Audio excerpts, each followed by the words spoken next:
The Spiel Canal, yet another gaming channel with no budget for animation or even a catchy tune. That's good.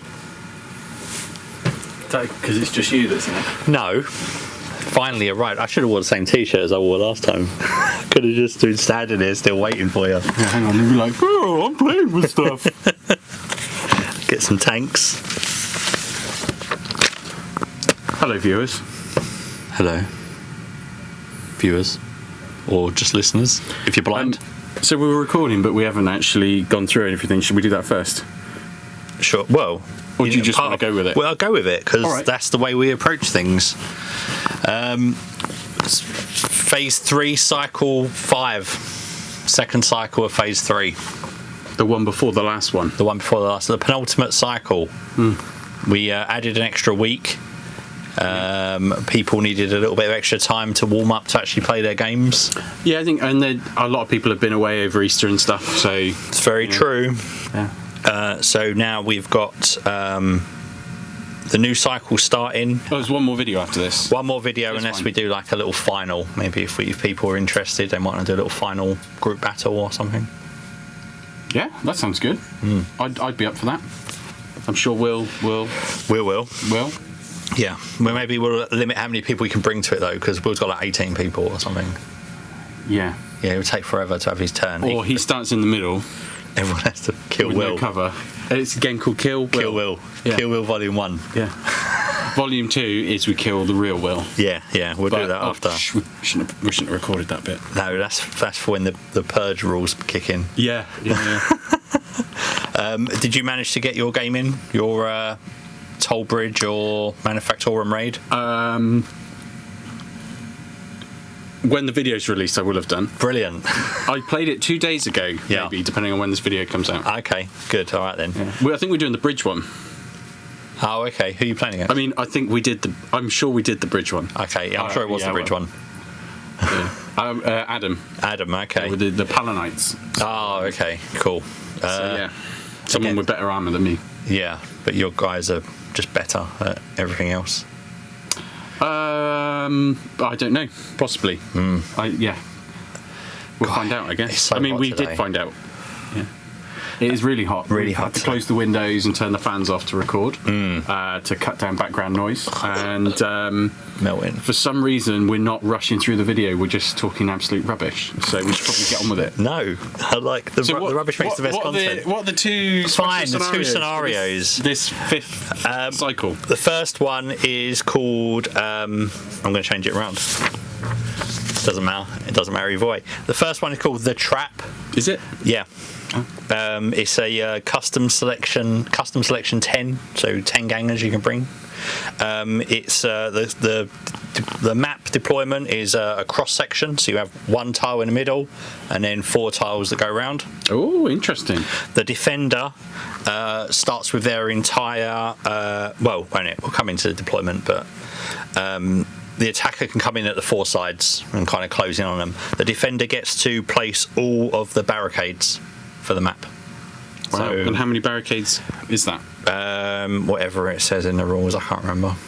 One barricade. Whatever it says in the standard rule book. Some useless amount. Yeah. I usually try to throw in about like a barricade or 2 every inch. No, not every inch. Like maybe, if I'm playing, if there's about 20 people, I'll probably try and throw in about like 15, 16 pieces of barricade, just to make sure that not everyone can always be behind a barricade. A little bit like musical chairs. Obviously, this board's a little bit smaller, though, isn't it? Yeah. So maybe there'll be walls on the tiles and things. We'll just make it so there's not any like ridiculously long fire lines and stuff like that. Yeah, precisely. The attacker gets to pick 2 gang tactics cards. The defender has to randomly draw 2 cards. They don't get to choose. Ooh. There's an underdog bonus? The underdog, standard underdog bonuses, which Will read through all the underdog cards and managed to find a really overpowered one and made 1,000 credits in one game. So, good job, Will. Thanks for ruining the campaign. So what happens with the deployment is, obviously I've said about the attacker, the defender, you take your 10 people, you put them into two groups of 5. One group of 5, you put them, you put one guy down, and then the other 4 have to go within 2 inches of him, and that's on the middle tile. And then for your second group, you roll a d6 on a 1 to 5. They have to go near the first group within 2 inches of them. On a 6, you can put them on any tile you want as long as they are not within 2 inches of an enemy. So the second group you do after the enemy's deployed. Ooh, interesting. Yeah, so on a 6 up, a chance to have like an infiltrating gang, really, which will really help you on defense, because you can see where the attackers deployed at their weakest part, and then maybe just go there to preempt it. Because it's a surprise attack, the defender has to roll a d6 at the beginning of the game, and they add 1 for each fighter that is not on that central tile, and they need to get a 7 total to be able to go first, otherwise the attacker takes priority automatically. So if you didn't roll that 6 and get anybody off of the starting tile, then you're not getting to go first either. Nice, okay.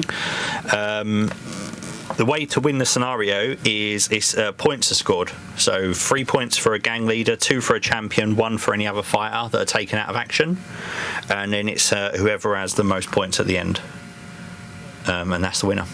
So sounds good. Yeah. If one gang flees and the other one doesn't, the gang that stayed on the battlefield gets D3 extra points. So maybe that gets them past the finish line for winning. Credits. The winning gang gets D6 times 10. The losing gang gets D3 times 5. If it's a draw, both gangs get D3 times 10. Nice. So credits have come right down in this one compared to some previous scenarios, but we're kind of heading into the end game section, so people should have really earned a load of money and they'd have been gearing people up by now already. Yeah. So that's one scenario. Standard rep, all that sort of stuff applies. I can go over there.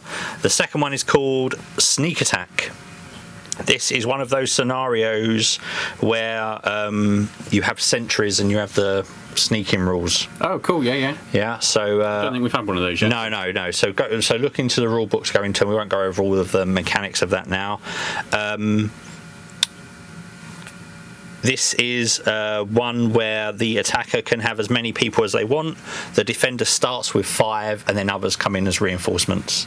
There is a relic which sits in the very centre of the battlefield, a defender relic, which can be defiled, like we've had in like the very first week of scenarios. There was defiling relics. Throw poo at it or something. Yeah, exactly. Get next to it, throw some poo on it.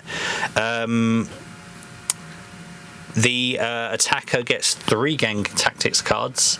The defender gets to randomly pick 2, but they can't use them until the alarm's been raised. Interesting indeed. Sentries can be set up anywhere on the battlefield. Attacker can attack from all of the sides at once if they want to. 4-inch deployment. Or none of them.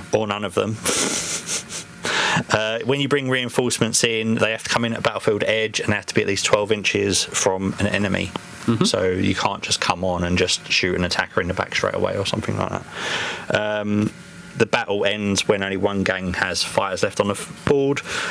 Claiming victory is about if the relic was defiled or not defiled. If the defenders run away and the attacker's still there, they automatically get to defile the relic. Credits. If it was defiled, the attacker gets D6 times 10 and the defender gets D3 times 10. If it was protected, the defender gets D6 times 10, the attacker gets D3 times 10. And then also experience and rep as per standard. Read through the sheet and it will cover all the details.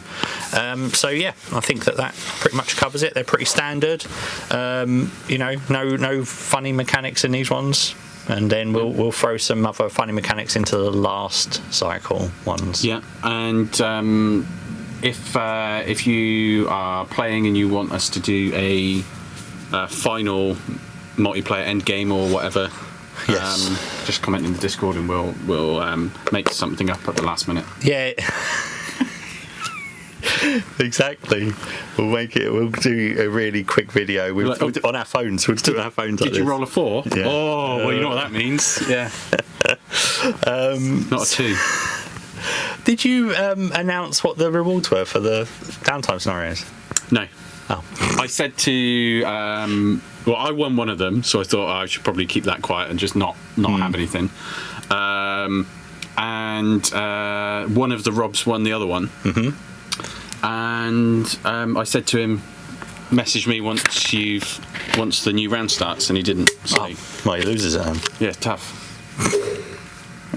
I mean, he could have had something really good. Yeah, but he's missed out now. Doesn't now. No. Yeah, so cool. That's about it, really. This one will be shorter because we're melting. Yeah, I'm sweating a lot already. Yeah. Dripping. I can see it. Well, I can see it trickling down your head. Yeah. Just like drip some on. Sure. You seen? You remember Arnold Schwarzenegger's Total Recall? Do I ever? Yes, I do. When the guy's trying to convince him it's all an illusion, and he sees him sweating, and he shoots him. That's how your head looks now. To see this sweat just trickling down, and I feel like you're lying to me about something. Probably stood too close. Be aware of the wider picture. Shall I go and stop the video? Fine. Goodbye. Go and stop the film. Bye bye. See you next time. Till next time. We won't see them. They'll see us. That's a fair point, actually.